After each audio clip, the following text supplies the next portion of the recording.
Bally Sports Studios in Orlando, where we find our man Larry Ridley with our halftime report. Both teams appear ready for the fight ahead, and we resume action here in quarter number 3. This is taken just shy of the 10 here.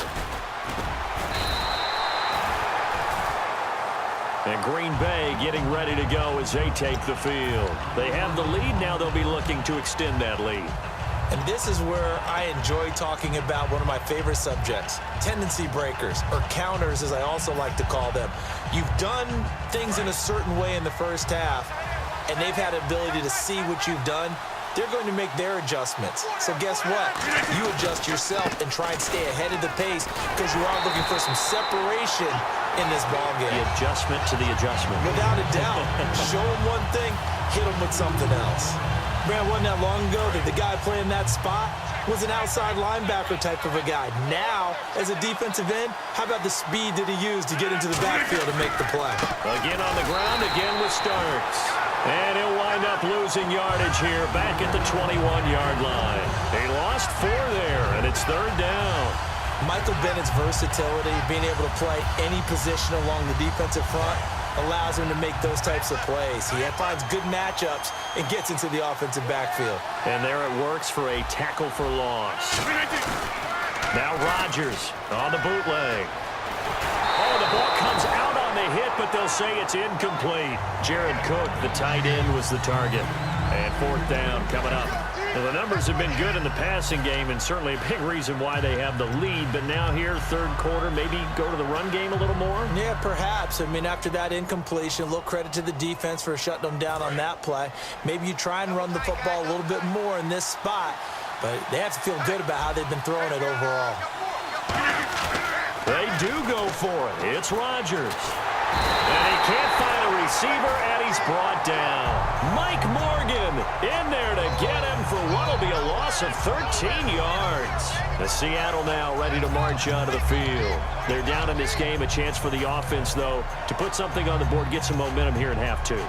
Try and get things kick-started for them. And you know at the half, they discussed how they were going to get that done. This is where scripting comes into play a lot of the time. How many plays do you script coming out of the most of the time in the first half, you're scripting 12 to 16. I think in the second half, you're really scripting more like 8 to 10. Kind of a starter or an opener, whatever terminology they use. Just something to get you off to a quick start. When we talk about being on schedule, I think they're on schedule after that run, getting it right down there on the doorstep. And he's across the chalk into the end zone. Touchdown, Seahawks. Thomas rolls. A 3-yard touchdown run. And the Seahawks a 2-point conversion away from tying the game. And there you go. Nothing really too complex. Block, keep to your assignments, let them run it in. They did it. Fundamental football.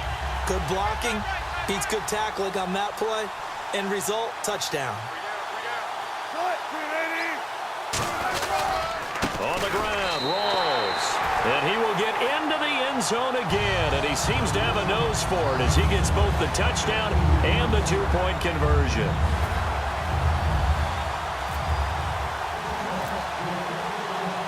Nothing separating these two teams on the scoreboard as the kick's away here. Returnable here for Davis. Now a hit and a loose football. And he will bring this down inside the 10 to the 8-yard line. The Seattle now ready to march onto the field. And they'll just simply be looking to build off the confidence of the last time out where they scored a touchdown. And confidence is powerful, isn't it? When you've scored once, you feel like you can go back out there and get it done again. Doesn't matter what the defense throws at them. They feel like they're in a groove right now, and they want to get out there and show it. Yeah, hoping to stay in that groove here this go-around. Wilson. And the tip there altered the ball flight, and it falls incomplete. It'll be 2nd down.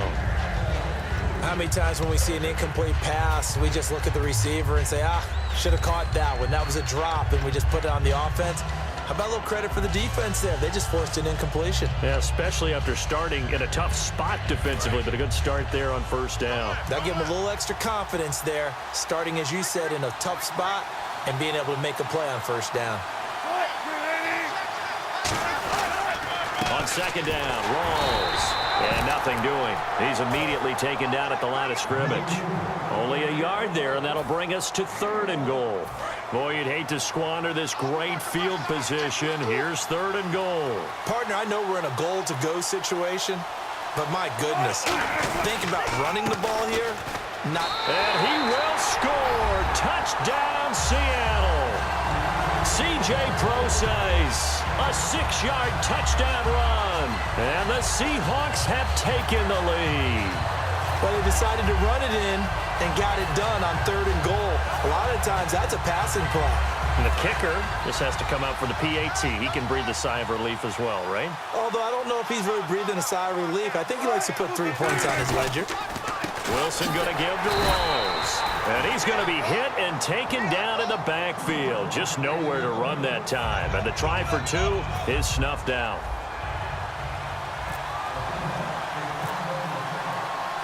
Hauschka now to send this one away following the score. This is fielded at the chalk of the 10. Oh, what a move. And not a bad return here. He gets it out to the 25-yard line. And now the Packers get set to go. And last time this unit was out here, costly turnover, and then that turned into 6 points. They've got to make amends. And how many times have we sat in meetings with coaches and they use the term complementary football? Offense take care of the defense, defense take care of the offense. That didn't happen on the last possession. This is a chance for them to pick themselves back up and help their team. Yeah, we'll see if they can recoup and recover. Rodgers now on 1st down. Dropping it off for starts. Give him 7 on the play, and that'll make it 2nd down. So many times you hear today's NFL described as a space game. Get your best players into space with the football in their hands. That's why sometimes you just swing it out to your runner, get him out in the flat, and let him have a chance to make people miss an open field. Now Rodgers. And the hit jarred it loose. It's incomplete. And there's a good opportunity to just want to ride there. A drop pass. I guess that's why they call them running backs and not catching backs.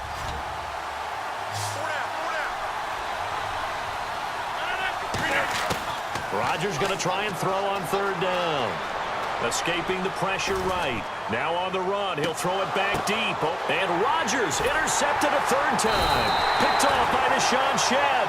And his guys will take over at the 25-yard line. And Seattle now ready to march out of the field. And they will simply, Charles, be looking to duplicate what they did last drive when they were able to push it in for 6. And they hope it'll be that easy, right? To be able to take exactly what happened before, replicate it. They may have to make a few additional changes along the way because I'm sure the defense will make some adjustments, but they've got to have great confidence having scored the last time out.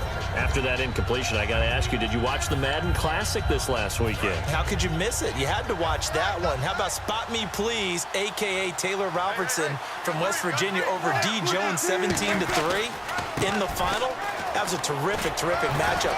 But for me, watching it, I felt the intensity. It felt like the NFL playoffs, and the finals felt like the NFL Super Bowl. The broadcast quality was tremendous. Yeah, it was a big deal. How about Spot Me Please after sounding like a coach said, very thankful there was a lot of good competition. I was fortunate to come out on top. Yeah, when you get the big check, you have a chance to be real humble about it.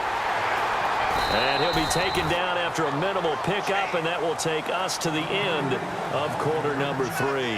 Back now at Lambeau. It's the Seahawks.